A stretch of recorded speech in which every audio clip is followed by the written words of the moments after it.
Okay, welcome back to Combat Chat Podcast, episode 125 with your boys, Shane, Trent, Hugh. How are you, fellas? Hi. Doing just fine. Awesome. I'm excellent. I caught some good waves this morning. COVID free, COVID-free waves? people free. You sure? Yeah. Well, it must have been because there was no one down there, and usually there's 50 people on one wave down in Cronulla. Okay. There were 6 of us today, so Just a bit that was colder. good. But yeah, who knows? Who knows? We might be going shut down again soon. You never know. This is whatever's going on in Melbourne. You guys can spar. We can't even do that. Yeah. Jiu-jitsu, it's like, you can do jiu-jitsu, you just can't touch each other. Well, we're not doing jiu-jitsu then, are we? Well, you have to do But you that. guys can do contact, right? Now we can, Yeah. but before we couldn't. July 1st, they let us do it. But Yeah, they're like same as saying, us. Yeah. they said, before that, they said you can train, but Yeah. you can't touch each other. Well, what are we doing here? You know, You're doing Hicks and Gracie invisible jiu-jitsu. very invisible. But yeah, it's a bit of a weird time at the moment. With the reinfections of Melbourne, in terms of a bunch of security guards slinging dick.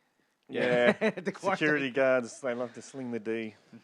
But and then they went back into lockdown again. But 6 weeks, yeah. rough down there Really for all you rough. guys down there. That's rough. But there seemed to be just before lockdown, a few people skipped the border, like 2 Mexicans. Yeah. There was a mass exodus to South Australia and I think the south coast of New South Wales. People were just going, go, head for the coast, get out of here. They turned a lot of people back as well. Oh, you should. But it's also as well, man, just it sucks, but you just gotta have to eat it. Don't come here and ruin it for the rest of us. Yeah, it's so much shit around this kind of thing makes no sense. But watching that happen in Victoria kind of makes you be like, well, fuck. It's going to happen again here. Oh, Right, don't like- say that. Yeah. Everybody in New South Wales is really good and kind and considerate. Even the woman who touched my donuts at Donut King. Get over it. She was such a nice lady. Hey, Hey, they weren't your donuts. I told Get you, over man. it. I told you. You should have bought those donuts and fucking just stomped them in the ground. Let's go. Yeah, good. Now you can have it. I'll remember for next time. That's it. Of course, pay the donut person first, though. And Oh, of course. But fuck, if you just reopen your gym, like how long's it been? Because Victorian gyms open later now. I think they've been open 2 weeks. Oh yeah, it wasn't that long. Yeah, so just reopened and now shutting again. And 6 weeks are fuck, it's a long time. It is. It's longer than they. I mean, we were locked down longer than 6 weeks the first time, but it's longer than they projected the first time. So who knows if it'll really be 6 weeks? That's scary. It is. It's rough, man. It's real rough. Oh well, that's how it goes. But it might put shows in South Australia at risk, Ethan Shep's Knees of Fury. That's just, it's there's a few New South Wales fighters. Like the card itself, if it goes ahead, good card. Good card, yeah. I think the headliner would be Matt Stevenson versus Cruz Briggs. Yeah, Matt Stevenson Cruz is a really good fight. The K1 fight. Fought both of those boys as well. Yeah, both these fuck me up. Yeah. K1. But it was funny at Ethan that he had the poster made up and they're all you basically Photoshop masks on everyone. Yeah, that's pretty funny. I saw that. Yeah, Ethan's one of those promoters. He was always gonna he's real forward. He was always gonna be one of the first to get the jump on getting. He's very aggressive. Yes. About his promotional strategy. He wants to just get stuck in and do it as soon as he can. Cool. And he's always going to be one to make the little switch ups where he can to let a show go ahead. But yeah, hopefully he can get that off without a hitch with some limited. I think talking about limited crowd and I think it's stuff you said, you had a capacity of 500. yeah. And then it's I don't know, when we went there, I think it's the same place, the Don Pulaski Center. How much people would fit in there? Oh, you'd get. His shows get real busy. People pack in. When I fought there was probably just over 1,000, probably. There's a lot of people in there because they've got the balcony and and they just absolutely pack in. They don't, because he does a lot of standing tickets as well. So it's kind of hard to. It's not like there's a set number of seats. People kind of just cram in, and he promotes the show well. And yeah, his shows are usually pretty busy, so I guess that'd be, if you're really doing a strict 500 person cap, it'd probably be pretty empty by Knees of Fury standards. But I mean, if you put on a show and 500 is real empty, you put on a pretty good show. Right? It's still a good show. Yeah. Yeah, but like we said, just have to see if it ends up going ahead. I hope it does. Yeah. From there, but like just recent events could jeopardize that. But I mean, maybe they can do an all South Australia show. Of course. Like, if worse comes to worse, like obviously the best thing would be, because I've heard a couple of gyms potentially sending fighters from here over to fight, but like hopefully, like just if in a worst case scenario, Ethan can still put a show on, can put an Easy Fury on, but like really hopefully just everything can just go as it's planned right now. Well, yeah. Well, I guess is South Australia's borders open? Even though like there was a lot of people that kind of just ran to there. Yeah. Not at present. Yeah. I don't think, because they were supposed to open July 20. Like the last news I read was that they had pushed that date back, but maybe I missed them reopening. But I'm pretty sure they're still shut. I think the way things are now, they'll just keep the status quo. They won't relax any more restrictions, no more than what they have now. Yeah. So if they've limited crowds to events, that won't change. You probably have an event, but it'll be really limited. Oh yeah, well it's like New South Wales. I don't see that happening for a while. There, got a nice email from CSA saying they're going to have a meeting about a meeting they just had. Yeah, nice one, guys. That sounds like the government. Let's have a meeting about the last meeting. We had a meeting about permits. We need another meeting about that meeting, and like and it's like, but they were saying like because of Melbourne, let's go. Oh, we're gonna have another meeting about that now, and it's like, well, I don't know how that affects us. Yeah, I can't see how, but yeah, but still though, it's like borders are shut. Maybe yeah, it's just such a fast moving situation as well. Like I can understand it's difficult to be like we will start granting. Like you don't want to start granting permits for events until you can be really sure that. If I start granting permits and I say, yeah, you can have an event in 5 weeks, I need to be sure that when 5 weeks passes, I don't have to revoke your permit. So I can understand. Like, it's such a fucking hard time to make any decisions. Like how quickly is shit just completely flipping? Like, it only takes a couple of days for everything to turn around. Yeah. So, I mean, like, I'm not really... I mean, look, if anyone's got a fight for me, I'm good to go. But I'm not really holding out. And you're flying us as well. Yeah, that kind of goes. Yeah, but yeah, I'm not holding out heaps of hope that I'll be fighting this year or even really early next year. Like maybe I'm retired now. Who knows? it's like this is me. I like this life. Maybe Ronan just killed the sport forever. But yeah, but it's also like it's hard for fighters when we get to this point because there's rumblings all over about like Muay Thai Grand Prix is going to go ahead in October. Yes. Yep. October's a little bit probably more safer a time frame to give because you are leaving that few months for start putting a card together and give a few months. And Perth's been pretty good. Perth's been good, yeah. And also Perth is lucky they have such a good talent pool there that you can do an all WA event and like it'd be worth tuning in all over the. They already got Roy Wills in the headliner. Yeah, against another WA boy. Was Max McVickers? Yeah. Yep. So yeah, like you can WA are in a good spot and they're talking about flying people in. As well, but I think they're in like with the time frame, like leaving it till October, they're in a pretty good spot to let things develop and play it by ear from there. But also, just the talent pool in WA makes it pretty good to do. Yeah, but it's a hard spot to be in where, like, as a fighter, the way I look at this, as people start to come out with, we're doing a show on this date, I'm like, can I say yes to a fight right now? And because it's a real fuck around to take a fight. Fighters know. Like, if you're not 100% sure it's going to happen, like, you don't want to go through... all that training and weight cutting and... it starts to get your process. Weight. Yeah, it starts to get your weight sorted, especially when no one's fought in, like... When did I fight last? 5 months now? It's the longest break of my entire career. So, like people, getting your weight sorted is a little bit more of a job, even if you didn't, like, get fat in between fights. Like a heavyweight in the UFC. Yeah.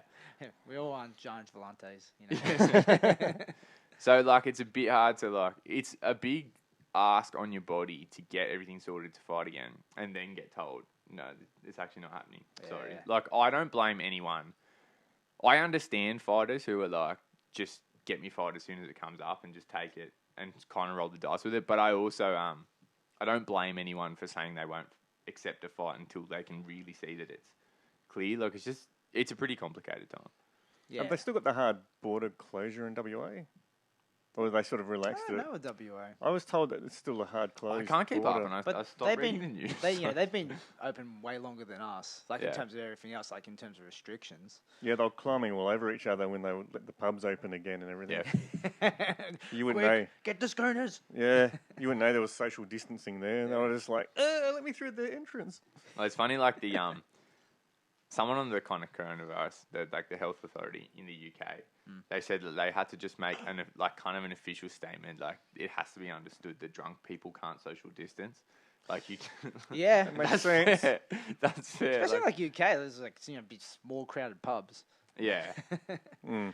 yeah. They just said like because they were basically they had to decide that you can't open a drinking establishment with the expectation of social distance being in place. Like it's fair, but like, yeah. So like if you are reopening a pub, like you can't reopen it with social distance because they had to make the official call that drunk people can't be trusted. It's not going to be worth it either. You can have like 5 people in a small pub or something. You know, it's just in a bar. It's just like, is it financially viable? Like the And coffee shops. yeah. Is it worth opening? It's dumb shit like as well. Like you have to sit down the whole time Yeah. you're there and stuff. Like it's just kind of like there's a set of restrictions where you can put on where it's like it's actually just not fun if you do it like that. You're just a prisoner to your chair. Do you do you get like table service or something? I think when the pubs open here, that was the plan. Yeah. Was Three like things. you didn't stand up to go to the bar. Like they had to have like table service and waitresses. But like I don't think anyone actually did that. I don't know if they had to and they were. Hey, you're just up there with your hands just going, oi! Yeah. Yeah. Snap your fingers and point. I love that. Waiters love it. It's like, okay, boomer, settle down.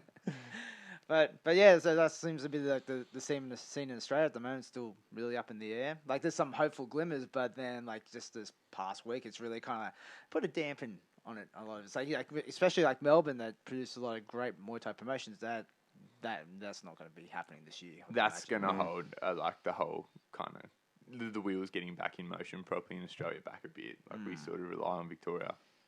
And then how we just lie in very close proximity to it. Yeah. It'll all explode again. Oh, but Strange fucking time. it is. But let's go into there now. It's like people that do have fight shows on or don't give a fuck about Corona, they push fight shows on anyway.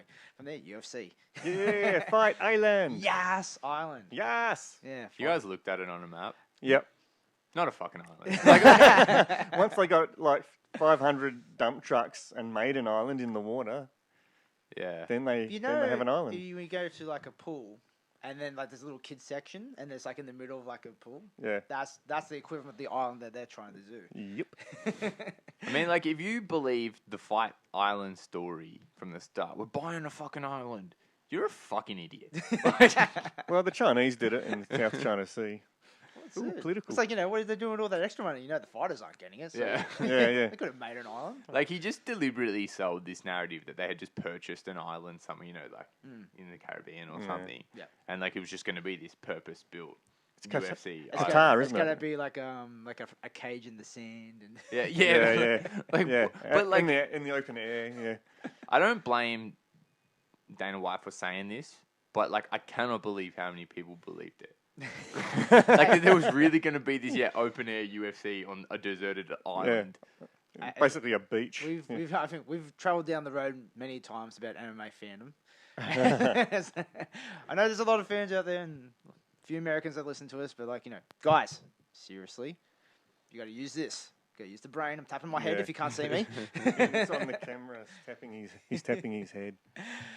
But in terms of the card itself, the card went for a little bit of reshuffle as we talked about the other week with Gilbert Burns testing for COVID, and it's out. And then now it's been all cleared that the Cuban Jesus, Jorge Masvidal's in, but without his corner Mike Brown, who's tested positive for COVID.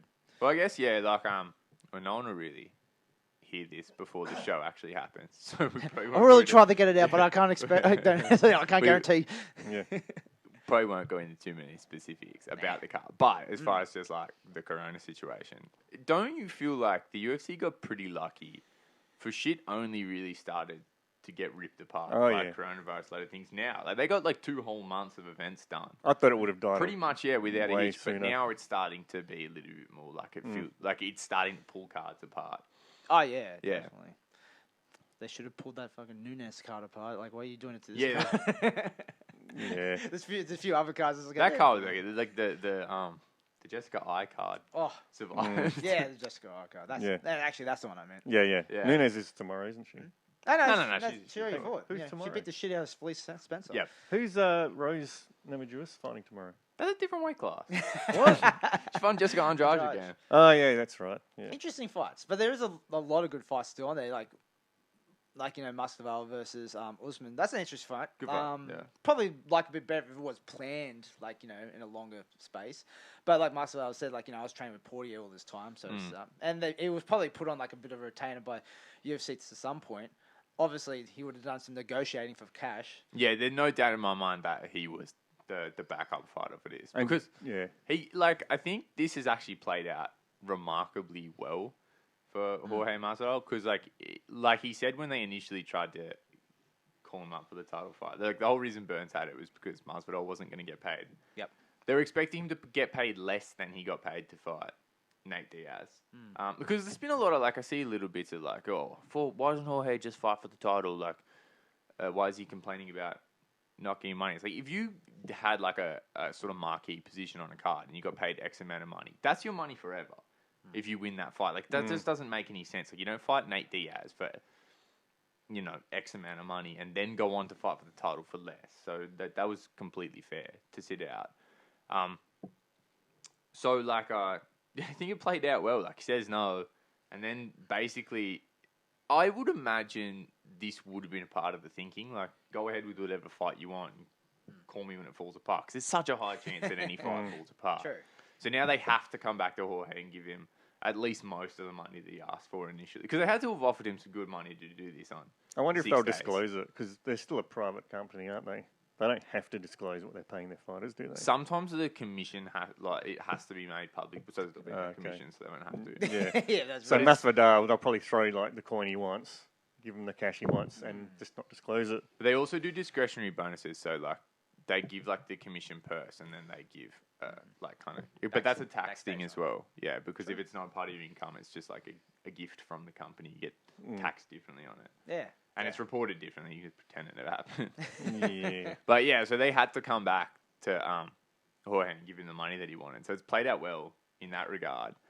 But also, Jorge loses tomorrow, probably gets an immediate rematch. Yeah. Because you can just go, look, I took it on 6 days' notice and cut the weight. Actually, that's another thing I wanted to touch on, the cut the weight thing. Have you seen the way... it's interesting to watch, I think, in MMA... Because there's so few sports on at the moment, it's starting to be different now. But because there's been so few sports on, there's a lot more mainstream coverage on MMA. So as sites like ESPN are putting a lot more kind of first priority coverage on UFC shows. They're going, shock, watch, Jorge Masvidal has to wrap up in towels and get in a sauna to make weight to fight Kamaru on 6 days. And this happens every time. It's normal. It's normal. And Jorge cuts a decent amount of weight. It kind of makes it crazy that he... Probably still, when you look at him fight at welterweight, you go, that's a 55er rather than a welterweight. He's kind of just a mid-size, not a big welterweight, not a big one, but still he's gone over to Abu Dhabi. I've got 20 pounds to cut. That's an honest amount of weight to cut in 6 days, but that's not abnormal. I would imagine Kamaru had probably more than that. Probably, he's a thick boy, big dude, yeah. So it's funny, but to watch the way that they're there's all these pictures going around news sites of Jorge draped in towels and Jorge Masvidal is gonna lose, and it's this literally everyone else on the card is doing the same thing. people that prepped for this fight long ago. But every single sort of UFC behind the scenes footage you see, they all do it. They're all blitzing themselves in hot bathtubs and saunas and on bikes covered in wetsuits and in every combat towels, and I'm like, why is this a thing now? This is normal. Well, I guess it's ESPN because they don't really have a huge combat sports library and coverage. Yeah, from that one because he's NFL and that one's it's cut weight. You can be as fucking big as you want, bigger better actually in most of those sports. Do they cut weight in NBA? Yeah. I don't think so. No, definitely not. But it's what's 20 pounds? 9 kilos, just over 9 kilos, I think. That's a lot of weight to lose in 6 days. Yeah. It is. But it's not by this, but that's a picture of combat sports in general. Like, that's not... How would he do it safely? He wouldn't do it. Yeah.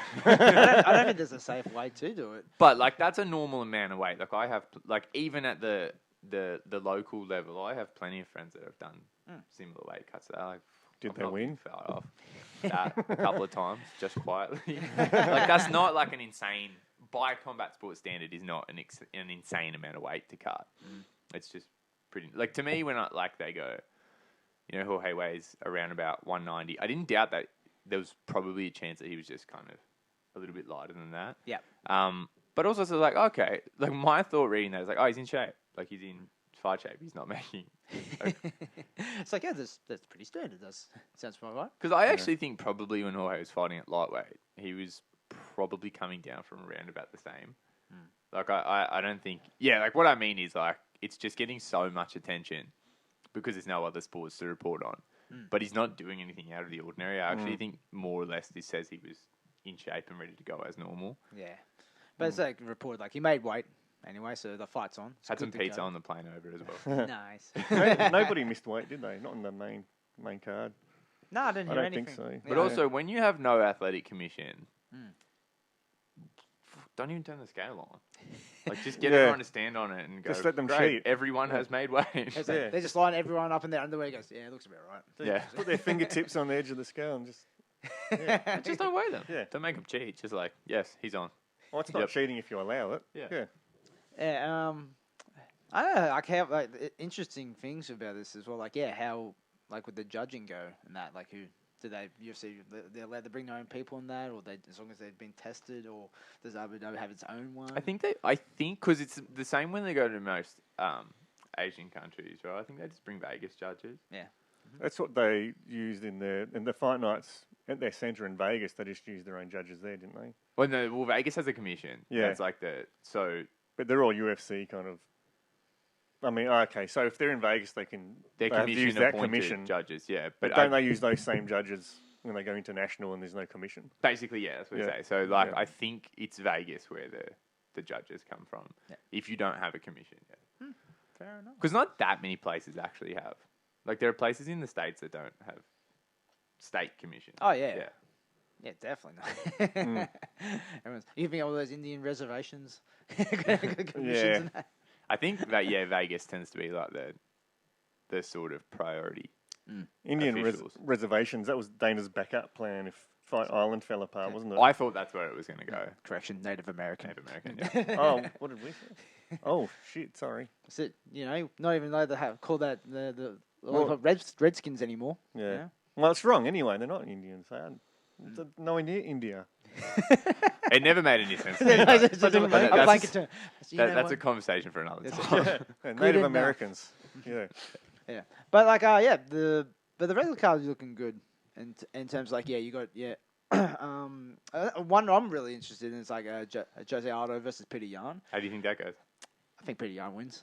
I think it's more so that kind of like Peter Yan's like one of those stylistic matchup points at Jose's career going down a weight division. If you look at Marlon Morales' fight, it's just like the volume and just like dude just wants him or just fucking super hungry. I want Aldo to win because I still remember him from the WEC days and. Might be a chance if he remembers how to kick again, but he just kind of seemed to kind of lean away from it now. What happened to his high volume, low leg kicks? He stopped kicking legs a few years ago. Why though? I never understood it. A few kicks before and he goes, you know what? Fuck that noise. Yeah. People starting to check this. Yeah, maybe. It's like he just wishes everyone was like right favour. Yeah. Beat that leg down. Yeah, just cut that like tree. No tomorrow. I read that he has a rumour once that he's like got a real fucked up knee and like he just had to switch his style up around. It's possible. Yeah. Oh, there's a good chance I could that. Like someone could have just made that up, but like at some point he kind of stopped kicking. That's pretty true. So they could have been adjusting around an injury. Maybe he got all his coaching over Zoom, like Holloway.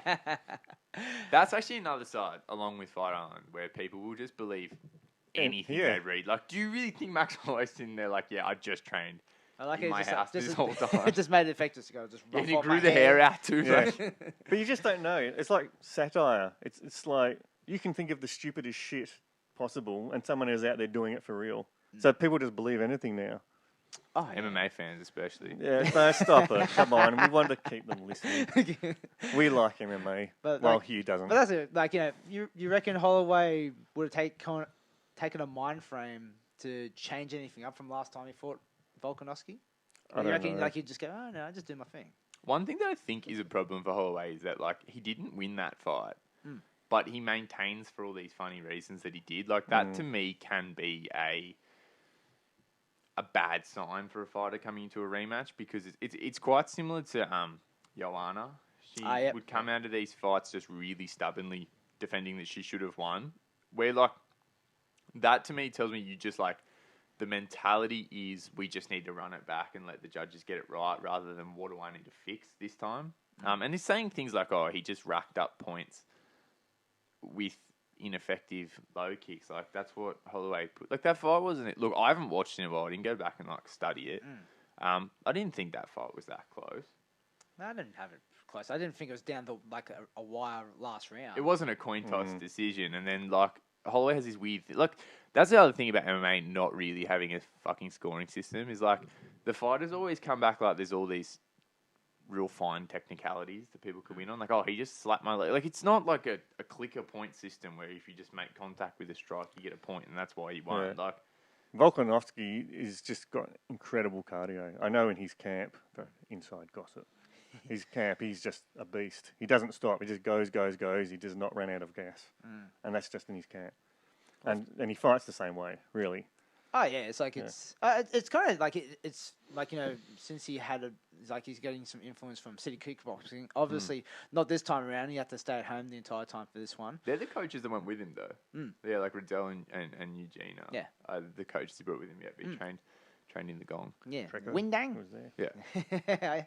But it's also like what was I gonna say? Yeah, like it changed his style. Like mainly, I think it was from the Jose Aldo fight onwards, where when he first came in, like his style was like basically get in, press him against the fence, wrestle, like really grapple him out, and just kind of use a lot of that kind of inside dirty boxing and that. He still does use it, but he's kind of connected now, like different ranges in his game, like just outside and just kind of happy, just hit the scores, move out, and make people miss. And then change it up every now and again, like, to get that distance. Like, again, keep thinking, he'll go in every now and again, come out. Or as Max would do, like, as he followed him, he'd just sit down and then he would wing his right overhand. Once Max was like, kind of like, oh, shit, now I'm too close and I'm over the top of him. Yeah. So, yeah, I'll be just interested, like, see if Max changed anything. And also interested in terms of, like, Volkanovski, like, not be able to go to City Kickboxing, but see if he can still replicate, like, a decent game plan here, which I'm sure he could, but it's different, though. It's different, yeah. When coaches aren't there, like, physically with you every session. There's a lot of question marks around, like, pretty much everyone in these situations, like, because no one really got to train how they would train priority number one, or like, best case scenario. Was Peter Yan, does he normally train in Thailand? Because that seems to be I believe he was training. Train in Thailand. Tiger Muay Thai. Tiger Muay Thai. Yeah, it seems like I don't know. A lot of Russians seem to like gravitate towards there. There's a lot of Russians in just in general. Just in general. I don't know. He's a pretty good wrestler. That's why I think he might just go for. I like his striking as well. Good wrestling. Yeah, he regularly spars with. Look, like, Tiger Muay Thai has some solid resources. Like he regularly spars with Fabio Pinca. Yeah. That's a good sparring partner. Yeah, that's a good sparring. He comes striking. It's good. Yeah. I don't like in terms of like the grappling there. I'm not too sure. But like it seems like Thailand seems to be one of those places where it just seems to attract. I don't know if the pay packet's that good, but like it's just like even the culture and the lifestyle. Yeah. Like it's a place like Fairtex have DJ Jackson. They're the grappling coach. That's a great grappling coach if you want to get stamp and everything more prep for MMA. Yeah. That and like Craig Jones and that like go over to and Locke and Giles go to Thailand pretty frequently as well. The whole seminars and camps. Yeah, I think they've got a absolute gym in Phuket. Yeah. Not a bad lifestyle though. Yeah, Thailand's alright. Maybe I'll be allowed to go there again one day. One day. But like the UFC card in general, like good. And we're just gonna see how it turns out. Like I'll see if I get this podcast tomorrow. No promises though, but we'll just run it from there. But going off from that, like, more UFC stuff. Like, the Reebok deal has ended, and now Venum have come on board.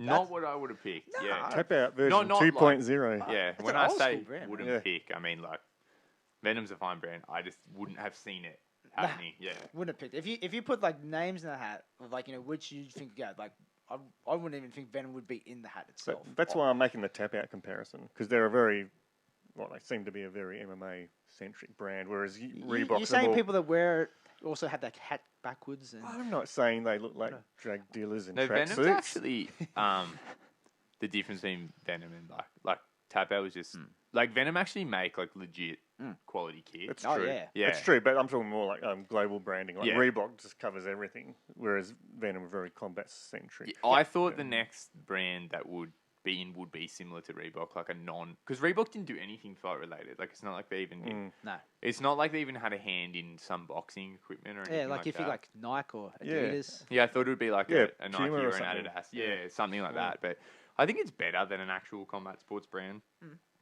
Are going to do the sponsorship, but I'll be interested to see because Reebok's sponsorship was very much just like an endorsement. Like it didn't mean anything in the way. Like 'cause obviously they had to start developing fight shorts and stuff, but now they're going to have kind of Venom gloves and stuff like that. I guess there's not that much actual equipment in MMA, but yeah, are we going to get Venom designed UFC gloves? There'll be lots of snakes on it, on the stuff, like fangs. I fucking hate snakes. I won't wear Venom for that, just that reason alone. I've always liked Venom gear. I think it'll be better than. I haven't tried. I'm told it's good quality, but I've only really had their sort of shorts and stuff, but because Venom have like a fair hand in Muay Thai, like they do a lot of Muay Thai event sponsorship and stuff like that. They had a gym there, don't they, in Thailand? Is that actually, or were they just outfitted Venom the gym? training camp, Pattaya, yeah. Fair enough, but like it just seemed weird. But then I looked into their like store. I go, look, honestly, and the gear is like reasonably priced. And also forgot that Lomachenko actually has his brand there as well. There's much of basically Lomachenko line of boxing apparel. If you want some in Australia, I believe you can source it through our friend Kieran Walsh. Oh. They've always made jiu-jitsu gis, and I'm told they're good quality, and they look good. Yeah. I've never worn one, but yeah. And that's kind of what I mean in that it's a better fit culturally for a UFC sponsorship because they do actually have a hand in not just MMA, but the various combat sports that make up MMA. Like I think that's... Well, it's other than Reebok, where basically they're just building from scratch gear. It's already there. Venom is tried and tested. But also the Reebok deal was for where the UFC was when they introduced the Reebok deal. It was kind of fucking embarrassing. Like for a few, actually no, it was completely embarrassing. Because remember when they did that reveal and like they had all the fighters' names like Giblet and Melendez, misspelled. Awesome. And like who did they get where they put the wrong? They would mismatch first names and last names. I think there was one like Mauricio Machida. Yeah, that was one. Yeah. And also like that's just like we need a Brazilian name. And it was just but the designs, you look at them and go, "What is that meant to be? Someone boxing? What the fuck's happening?" Also, a lot of problem with the ladies' side. Yeah, as the well. quality sucked. Like they just actually didn't design the gear well. Like Rousey said, like they just had no idea how to make like a sports bra to fight in. Like she had to double bag. Yeah, she had to do an order of like a couple of sizes. Like do kind of make just to hold it in. So do like a small one and then and then a bigger one on the top. And like that's just dumb. Like if you're you would not get like NFL players just walking out onto the field in just shit quality and it's in like just shit jerseys that just don't work. Yeah, like it wouldn't happen. But also like surely it's not rocket science to design gear or to test the gear or consult with fighters. Yeah, like just ask someone who knows what they're talking. Or hold it up and say, "Does this look shit?" Yeah, okay, back to the drawing board. It's like, man, has anyone ever seen a dude walk around in a Reebok fighter kit? Like, it's like unless you want to be openly mocked, no. If one of your friends is just getting around in like full head to toe Reebok fight gear, like you got bad friends. Yeah, reassess your life. Yeah. Yeah, it's just like you just see it go. Like I get it. Like if getting corners and fighters wear, but like, dude, the fan ain't wearing that. Yeah, but that's the other thing about like Reebok does his multi-million-dollar sponsorship deal with the UFC. What like how much did you get paid to design that fight kit? Like it's nothing. It's like when you go to just get like the store brand athletic apparel, like there's just no design to it. It's just like it'll be black versus white versus white. No, black with white versus white with black. Yeah, it's not like they did. Confusing at all. That's where I think the Venom deal will be better because it's quite a design focused brand. Like they make good looking gear and with various different designs. Like I think the problem with the Reebok deal as well was they tried so hard to make it just fighter A versus fighter B type apparel. Like they just had no originality. It was just so basic. Blue corner, red corner kind of shit. Yeah, like they might as well have just done like plain shorts with just the UFC logo. Like if you're a brand with Reebok's prestige, why don't you make some effort to make the gear look appealing? Like that's where I think it'll be cool with Venom. Like be more options and more input from fighters about what they want to wear and stuff like that. But then again, maybe it'll just suck. Just have to see. Yeah. But also it'd be interesting, like how will they do pay structure in terms of like are they going to do the same as like a Reebok bonus? Reebok bonus. He's $5. And it's just like the argument was like a lot of people that came over from other organizations that have great credentials coming in. They go, well, you're going to get paid as much for Reebok bonus. Dude, that's had one fight. Yeah, that made no sense. Yeah, it's like, oh, that sounds very enticing. Thank you. Like I was reading something on Bloody Elbow where they were saying like there is going to be like the scaling is going to be better, but it's not going to come in effect till April 2021. Well, it can't get heaps worse. That it couldn't be worse. Awful, making fighters take their shoes off because they have a Nike swoosh on it or something like that. They've got to walk out in bare feet, take those shoes off. Or like, was that Conor McGregor one where they had Ireland, but there was no Northern Ireland, I think it was? Or oh, yeah, that wasn't great. What was that? I don't remember that one. Yeah, they made a Conor McGregor shirt or something like that, and then Northern Ireland wasn't a part of it. Because they had the country print there. Oh, shit. And they go, oh yeah, but like political. It's going into again like like the fighters one, okay, but then you're talking about like just cultural sensitivity and also just countries. There was just no effort made to bring up that map from 1980. Yeah. But like I think it's a positive thing from there. Definitely not what I would have picked, but in terms of like me just thinking, what what I would have thought. Who do you reckon? Yeah, that's right. We're talking about Nike or someone, weren't we? But like, they're not really known. If you're going to go for a combat-centric kind of one, who would you go for? Nike, Hayabusa. Okay. One of the brands that we've seen. Yeah. Like, but I mean, Venom did have a run where they sponsored a lot of guys. Like, remember, like a Machida would always be out in full Venom kit. So I just think Venom's like it's not that this is the first time the brand's been kind of in a high-profile position, just so much as they kind of took some time off. So Adidas do combat sport. Adidas makes some combat stuff. Maybe we can get them to sponsor us. Hi, Adidas. I love you.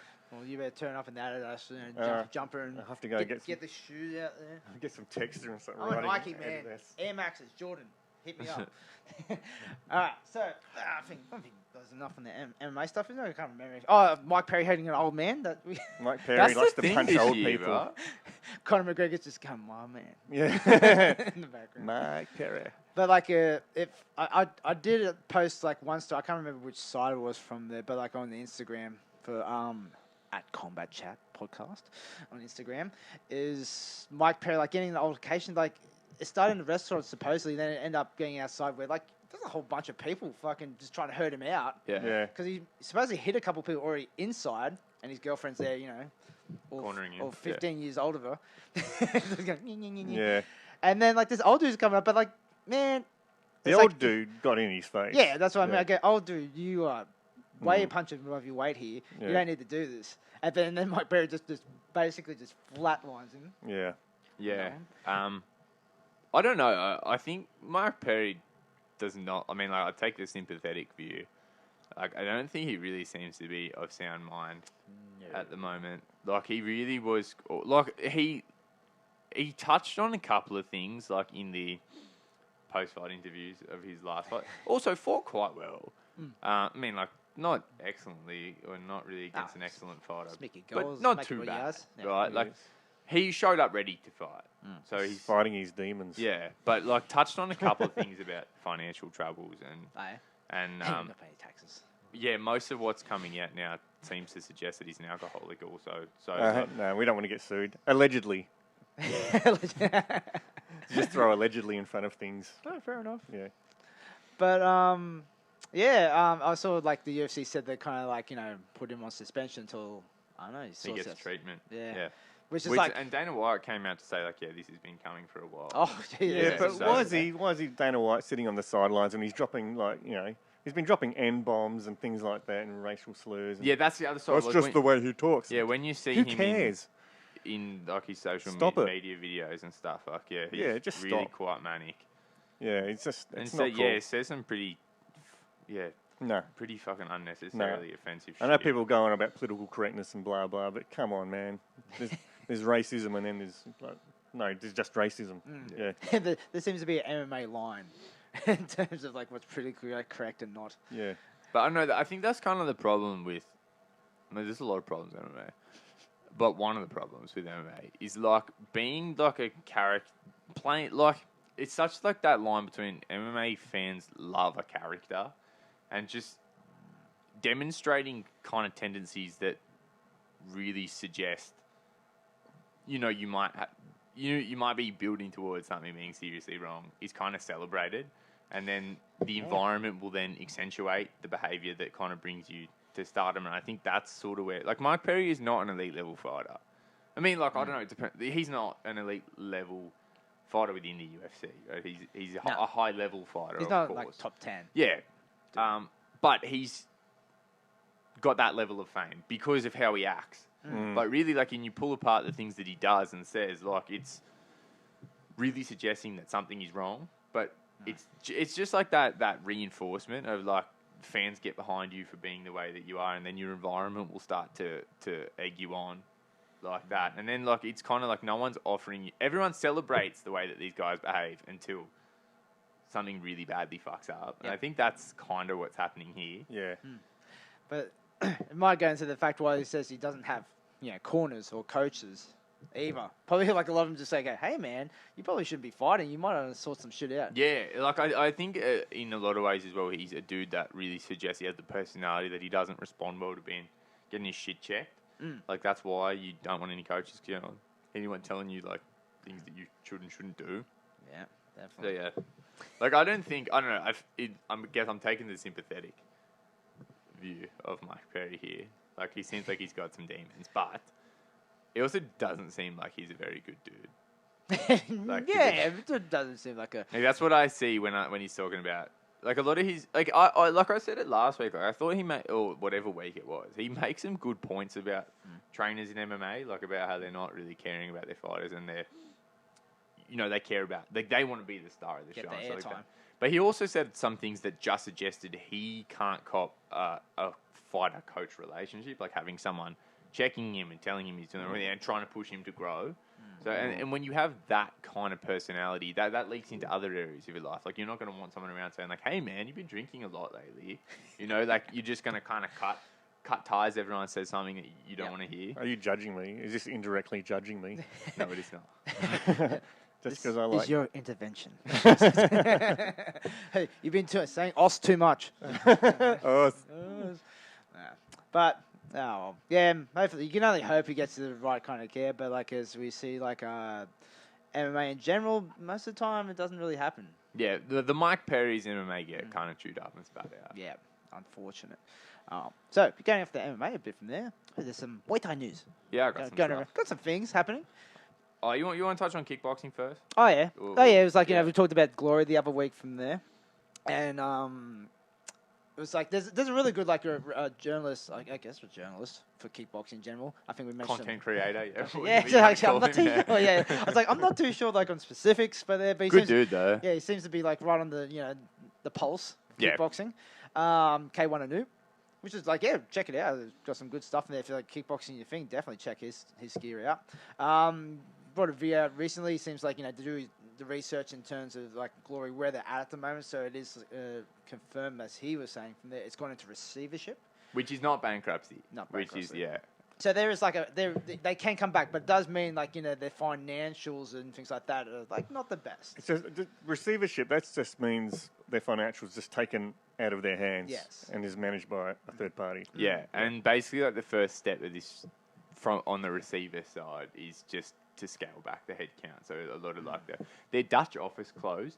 Yep. And yeah, they're just kind of getting rid of some stuff. So getting rid of some of their kind of corporate staff force. That one suspended or got rid of Core Hammers? Core Hammers, I believe, is not an employee of Glory, but will be hired on as a consultant for strategy purposes. So he will still be involved, but yeah, he's not getting paid a salary from Glory. Yeah. So basically, the word is that Glory's plan is like a restructure and a rebranding. I'm not sure what that will look like, and it could from here bankruptcy could still be something that they file for. Yeah. I can probably see Glory just coming back significantly smaller, like kind of still existing but being a Dutch or European promotion. I think this is what we talked about the other week. Really, it's just like just kind of going back to roots a little bit. And you got to build. You got to build your roster again. Like and basically instead of like really kind of trying to buy people back. Because you can't anymore. They've all been bought now. Yeah. It's just like, you just got to create your own talent pool like on a regional level. Yeah, and I think Kaylan Anu made one of the most interesting points, and that's that Rico re-signed with Glory only a few weeks ago. So he's their biggest star, barring Badahari, but one of their most consistent stars. So they probably wouldn't have been able to put the wheels in motion to re-sign him if bankruptcy was 4 or 5 weeks away. So that probably says that they still have plans to continue promoting, still trying to kind of build off of Rico's star power. But I don't know what...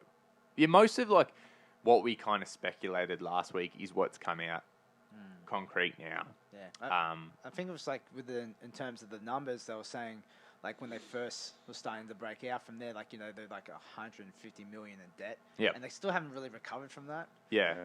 And I think like we talked last week about when they came back kind of post Glory 17 as a much smaller scale promotion. John Franklin did a really good job of being able to just allow them to turn over modest profits. That's been the word. But I read that a while ago too. That came from Liverkick when Liverkick was a thing. Yeah, Liverkick, so actually, Dave Walsh of Liverkick is actually, he's weighed in here. Nah. He's been contributing to this.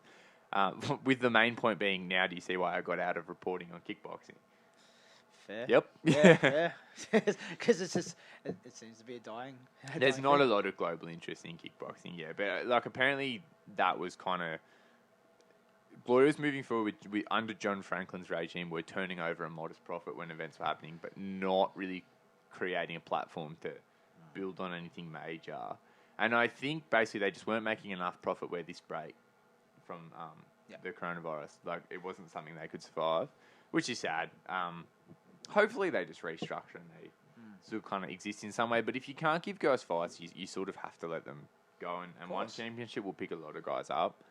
I'd love to see Marat Grigorian in one championship. Yep. Like I don't think Glory can bolster a weight class that can give me anything interesting to watch Marat Grigorian in. But there's a lot of good stuff for him in one, and especially because like Marat has fought Superbon a couple of times, and the last time they fought, he starched him. Like Marat Grigorian knocked Superbon out, and then went on shortly after to beat Sidichai the 5th time they fought.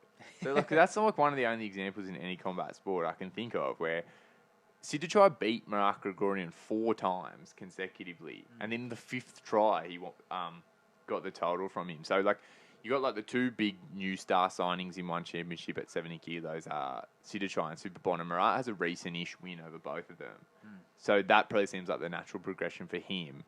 But yeah, what Glory's going to look like coming out of this, can't really pick it, but yeah. So basically, just got some confirmation in since we last spoke about it of most of what we speculated. So yeah, it'll be interesting to see what kind of happens there. Of course. Oh, cool. Let's go into a little bit of Muay Thai news that's been happening. Just got. So yeah, last night interesting one. Samingdet Nor Anuat Jim was supposed to fight Dexakta. I don't know what Dexakta's fighter name is, but he trains out of PK Sanjaya for the WBC 130 pound title. Really good match, but Dexacta had some trouble making weight, apparently with just 1.9 pounds to go. Yeah. So not a lot. Yeah. Not much. Yeah, I think from what I read, I think WBC officials just pulled him from his weight. He missed weight on first attempt and he was going to get the 1 hour buffer to make the title limit of 130. But just didn't really look like he was in a good enough way to do it, and they told him to stop and go to hospital and get rehydrated. So interesting because that was a really nice match, and also because Dexacta quite regularly fights below 130 pounds, so it just seems to be like maybe got a little heavy.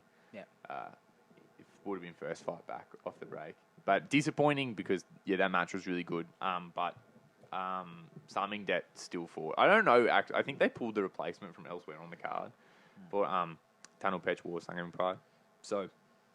And got the win, so he still puts himself in line for that title, and maybe they'll do the rematch because the title was no longer on the line. They didn't just replace.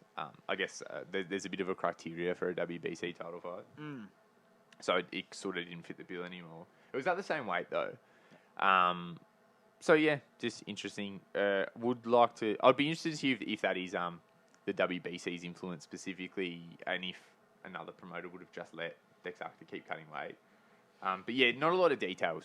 It's hard to say. Like, if they're getting involved, he must have looked pretty fucking rough. Yeah, and it's like it's a good sign more than anything because you can't be letting guys kill themselves to make weight. Nah, definitely. But Saming Det stays nice. Like he's become one of my favorites to watch. Like really nice ring control and just has some pretty cheeky KOs on his record as well. Like very exciting to watch. So we'll be interested to see.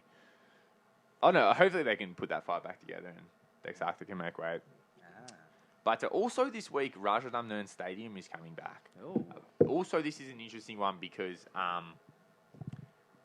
so the main event's going to be Gaunar versus Yodlek Pet, which is a sweet fight. Like that's a legit match.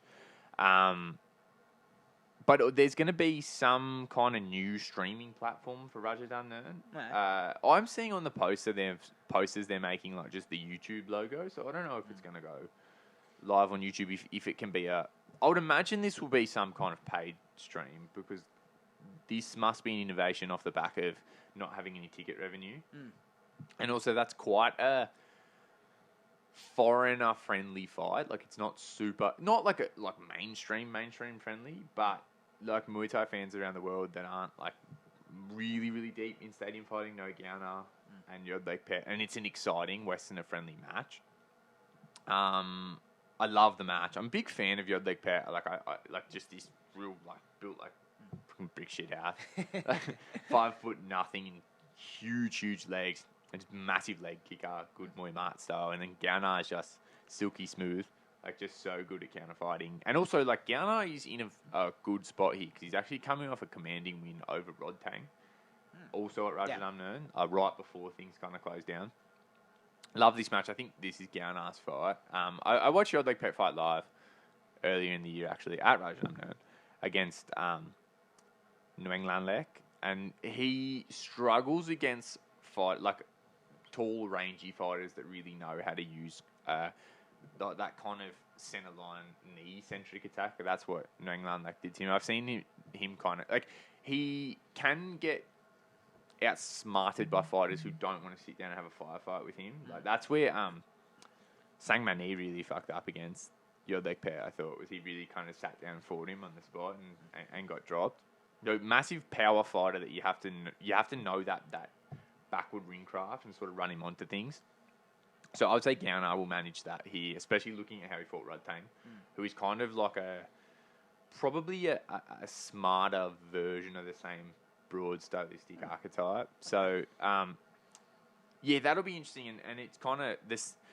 You can see what they're sort of going for with the types of matchups if they're broadcasting this out and sort of encouraging people around the world to watch. Because in the semi-main is the homie Manichai, who is not if you know, a lot of people kind of think Manichai, he's a very good fighter, but he's not a stadium elite fighter. That's what I hear a lot. It's like he's not a stadium fighter though. It's like, stylistically not a stadium fighter, but also just as far as where he's all of his major wins in recent years are against overmatched Westerners on knockout shows. Well, it kind of seems like, they kind of pigeonholed him to go, you're this type of guy. Yeah.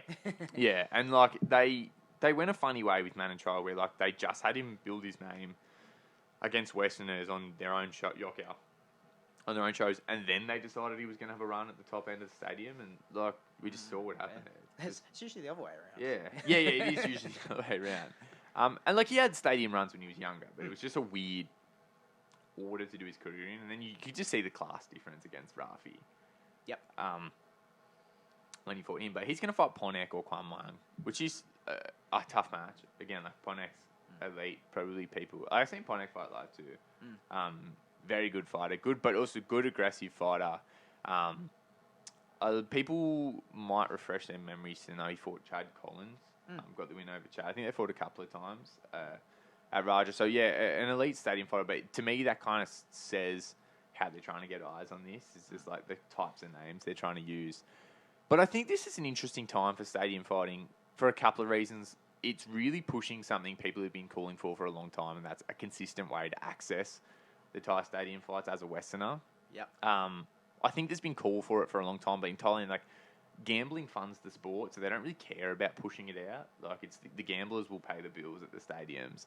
But now you've got no crowd, so you have to take that viewer-centric approach and not gambler-centric approach. Because when you look at a massive crowd in one of the stadiums on a big night, so many of those people are gamblers. Like, they're gamblers and they're tourists. Like, it's not like there's a lot of Thai people that will just go and watch. Like, in a lot of ways, it's one of the sad things about the current state of fights is, like, there's a lot less interest in just fans watching it. It's like there's gamblers and then there's... And a big part of that's like the price of going to a stadium as well. But yeah, so I think if you're really being optimistic, it could usher in a whole new era of fighting because there's no gamblers in this stadium. There will still be gambling, I'm sure. Oh, of course. Yeah. But you kind of have to appeal to interest from different areas. And I think these matches are good for entertainment. Like Gauno and Yodlek Pair is a very, very good, just entertaining fight. And I think not having the gamblers in the stadium and knowing that this is getting broadcast around the world could just mean good things for the style. We could get back closer to that golden era of fighting. Like, these guys will really go out and not play to the gamblers at all. Yeah, maybe I'm wrong, but that's as being an optimist, that's a good idea to me. They're on the WhatsApp and goes, this guy's betting this much, quick. Well, it doesn't stop people gambling on UFC, so they always have the odds on UFC. They always throw up the odds. Who's the favourite and who isn't. Well, it's probably like that shift now, same thing. Like, gamblers will find a way because if there's money to be made from stuff, then they'll just make it. Yeah, like, but there was, just online. Yeah, like on Muay Thai there was always gambling, but it just like at that kind of surge in popularity in the golden era, the gambling kind of took it over, and that's when you start to see fighters fighting to the gamblers a lot more. Yeah. But it's also like people can still gamble outside the stadiums, but judges being able to judge the fights without the influence of gamblers will like, it has a trickle effect to how fighters fight and stuff like that. I'm excited by the prospect of just being able to watch these fights, like buy a stream for it and watch it. If there's going to be English commentary, like we talked last week, like, don't do it at all, do it well, right? But yeah, that's a really good match. Ponek versus Manichal will be pretty entertaining too. So looking forward to seeing that. And yeah, just really, I think in Muay Thai, I'm interested to see what the new normal looks like in that there's kind of just been this shift in Muay Thai from stadium fighting became so much about gambling that a whole new type of Muay Thai was born out of it, and that's the entertainment style that you see on Super Champ, Max Muay Thai, and now really One Championship is that entertainment style of Muay Thai. It's got slightly different scoring, but also it's just the approach is different. Like it was cutting fights down to 3 rounds, so people don't go easy and let the odds settle for a couple of rounds. I think what is next is these two different styles to hybridize and let that elite level stadium fighting kind of have a little bit less of not more of an entertainment focus, but less of a gambling influence, which I think makes them that little bit more, because fights were more exciting in the golden era. Like, that's just how it was, because the approach was different. Everyone just letting it hang. Yeah, and I think we could be moving towards, but also Thais are starting to see, the tourist centric Muay Thai has moved away from the stadiums. Like people that really like Muay Thai still go to Rajadamnern and stuff like that. But the people that are in Thailand and just casually interested, they're enjoying the entertainment stuff, the Super Champs and the Max Muay Thais, because it's that little bit more accessible. And I think starting to promote shows where you have to be no crowd and just appeal to someone watching at home, it allows for that kind of hybridization of the two styles. And also, like fighters in Thailand are moving from the stadiums to one championship, which means they have to take that less gambling centric approach because it doesn't translate over as well, and the scoring's a little bit more entertainment style. Because for me, I like the Max Muay Thai type fights. They're good, but I've always preferred the stadium style. But gambling can, or just that current model of stadium fighting can, guys are really starting very slow and it cannot be as user friendly and can hold the sport back a little bit.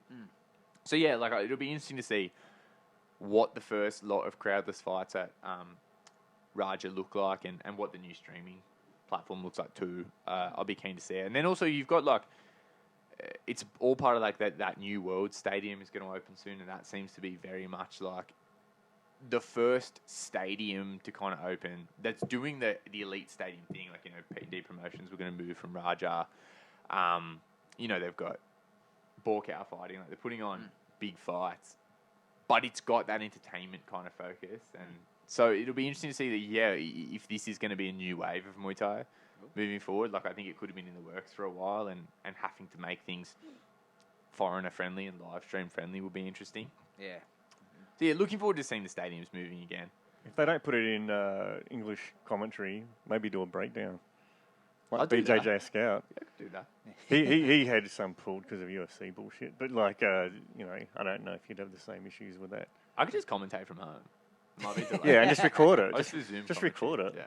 Like Mystery Science Theatre even. Just like run a Twitch. It's like you get one. It's like you get the screen and the fight's going, and you're just there going, "Yep, all right, let's go." Yeah. I could really do that. You could. Yeah, you could do that. Definitely do that. As long as you're not sort of upsetting their streaming revenue. Well, that's it.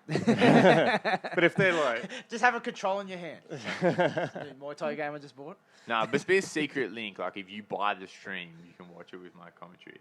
But you can't come on my Twitch for free. True. Yeah. Fair enough. Monetize. So, support this stream. Yeah, support his Twitch. But my last piece of Muay Thai news was Brooke Farrell signed to one championship. Yeah. That's good. Good news. It's great news. And and the thing would be good because it's like she's based in Thailand now. Yeah. Yeah. Her and Eddie Farrell got their own gym out there. Powerhouse in Phuket. Phuket. Yep. Cool. Yep. Nice. Very good. And hey, I think the weight range that she's in, could be her versus Stamp. Just speculating. Well, it looks like I don't know. I feel like they would they announced the signing of Brooks. Definitely fight training right now, and I'd have to imagine that's for the July 31 card. That would probably suggest it's Stamp. Yeah. Because, I don't know who else is currently based in Thailand. And Stamp seems to be training too. Mm-hmm. Just nothing official's been said yet. Yeah, so that's interesting. That'd be a good fight. But I've said it before. Sign Yolanda. True. Why not?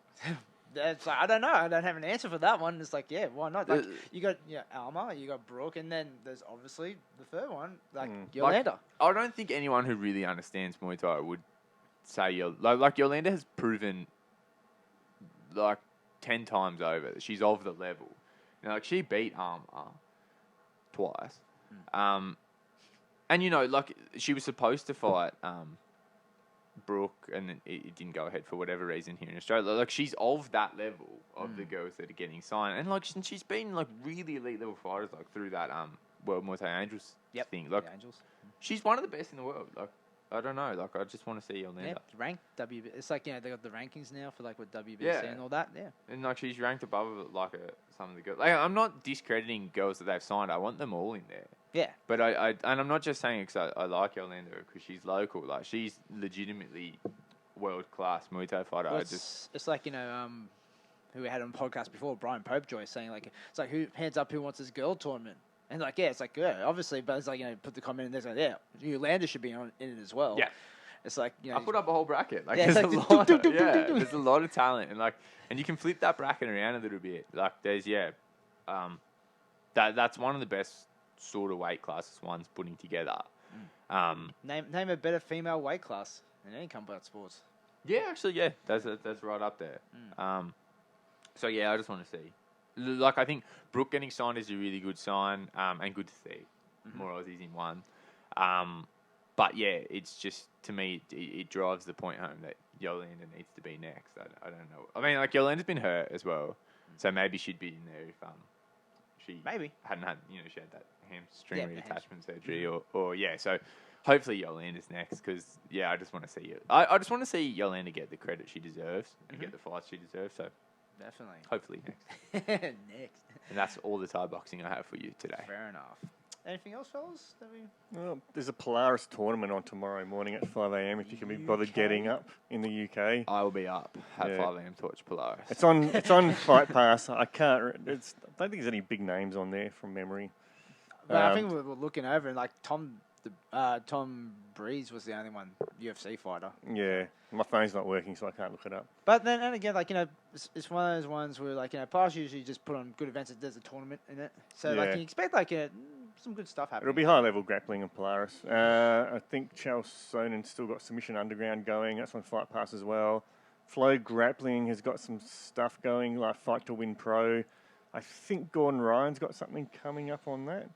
I think so as well. I think he's doing like a charity one almost. Yeah, because no one wants to fight him, so he's going to do a charity match. Yeah. Dude put up his hand and goes, me. He goes, good on you, son.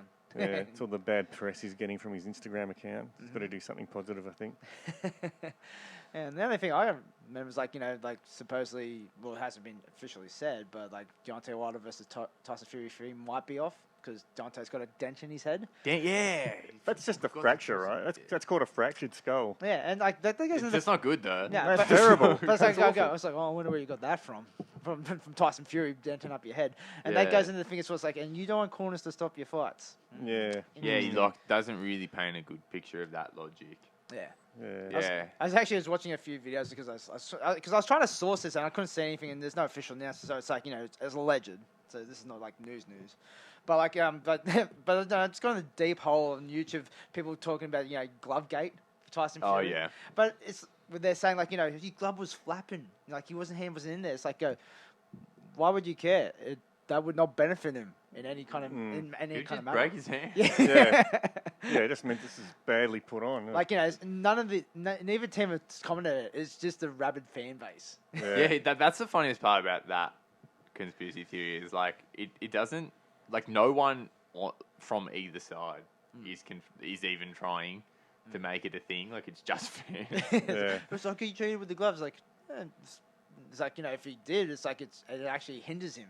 And it makes it more impressive if he did do that. It's just conspiracy theories fueled by Rona.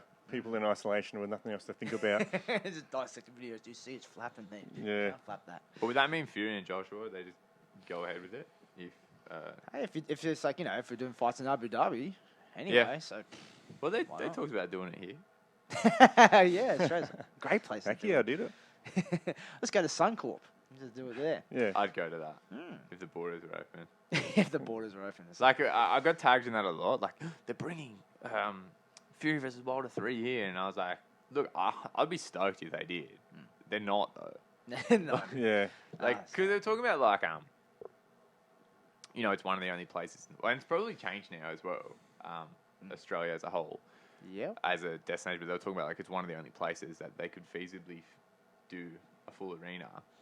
Like, I think it was Australia, New Zealand, and the UAE. But, like, you just pull your, you can't make any, you can, but, like, you can't really make any pay-per-view money on that. So a full arena in Australia is not really worth losing millions and millions of pay-per-view buys worldwide, because it'd be on at, like, 10 in the morning or midday or something. Yeah, I think even, like, a stupider time, like, yeah. Oh, yeah. Unless they put it on at, like, 9 a.m. here, which I think that's what they're doing in Abu Dhabi, the UFC, isn't it? I think. Oh, yeah? Yeah, I think their guys have to fight at, like, 6 a.m. or something stupid. Really? The UFC tomorrow, you mean? Yeah, like, they've got them fighting at It says it's on at 8 a.m. is the early prelims, and then 10. which is the normal time. Yeah, that's normal time. Which would mean in, like, because if they're putting it on at the normal US time on TV, then that means everyone's fighting some stupid time. Yeah. What's the time difference there? A couple of hours behind us, isn't it? Not too sure. Yeah. I think it might be. But like that's common cause anyway. That's what they do. It's like, so they just you line up for like, US. If you get over there, you have to fight a weird time. But like over there, I guess they don't have any rules in terms of like when you come here, you have to be quarantined. It's just more so you have your COVID test and then you get good. You have to stay in your room until you've. Oh no! So what it is like the fighters go to Vegas first. They get the COVID test there, and they can get on the plane when they get the all clear. Yeah. And then people that are commentating and stuff, they go straight to their hotel room, and they're in there for 48 hours waiting for the corona test to come back. And when the test comes back, so everyone in the hotel has a wristband on that says, they've passed the test. Yeah. So fighters get tested before they get on the plane, and then they all get like jetted. I think the UFC are doing like private flights. Yeah. Of course they would. They can't afford to pay their fighters, but they can afford private flights. But so and then I think like officials and commentators and stuff like that, they get flown over, but they get quarantined as soon as they get there. Okay. And they get the shortish test, or the 48-hour tests. All right. And then they can leave their room and start to do their thing. Mingle with everyone. Yeah. Nice. Oh, cool. Weird fucking time. It is weird. Weird fucking time. All right, sweet. We'll call it there.